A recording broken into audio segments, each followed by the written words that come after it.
iPads in the Physics Classroom, presented by Dan Welty of Algonquin Regional High School, physics and astronomy teacher. What can students do with an iPad in the Physics Classroom? Well, they can do video tutorials with narration using apps such as EduCreations and Explain Everything. I can do formative assessments from flipped classroom assignments using Socrative. They can blog using Google Blogger. They can take photos and videos with the iPads. They can podcast and record audio. They can do research for project-based learning via QR coding. They can Skype. They can submit labs via online using Google Drive. And they can also interact with a learning management system such as Edmodo and many other things. Examples of the iPad in the physics classroom.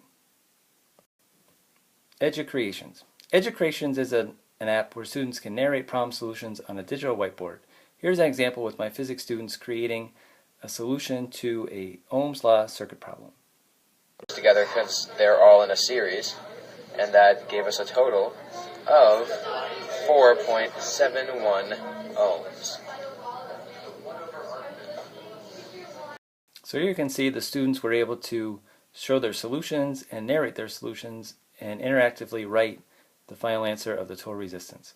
Let's see how they continue to follow the current through the compound circuit. Through R1 and R2. And then after going through those, it would have to break off at R3 and R4, but they would not be equal because they are separate resistors. They're different resistors. because they're in a parallel. Yeah, they're in a parallel in different ohms. So there you can see the students gained much knowledge from being able to present their solution, whereas they also help their other students who see the same solution to this problem and gain knowledge and insight from their solution. Here's another example where students create a video for the lab, Water Waves in a Ripple Tank, using the app EduCreations. Here you can see Haley and Taylor looking over some photos they took and scripting their narration for the video.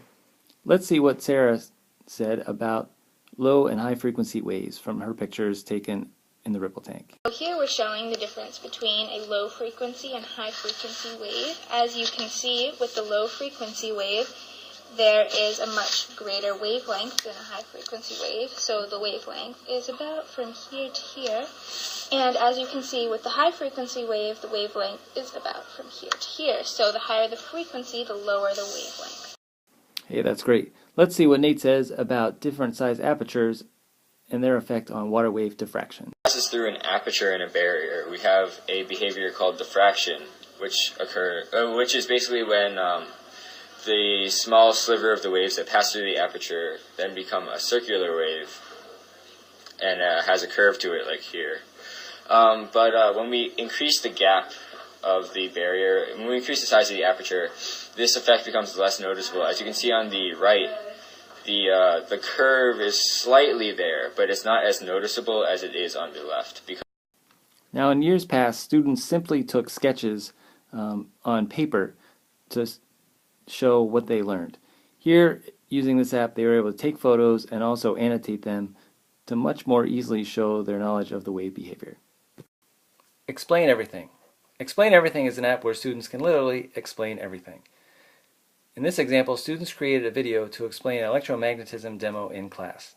Notice the tools they used: writing in text, images, they even captured video from within the app, their use of a laser pointer, just like this, and of course, narration. Let's see their demo in action.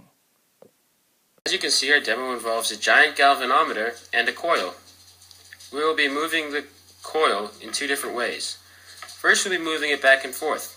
As you can see, there is no voltage or current recorded in the galvanometer, except when we twist it, there is certainly a very small but very noticeable change in current in the galvanometer.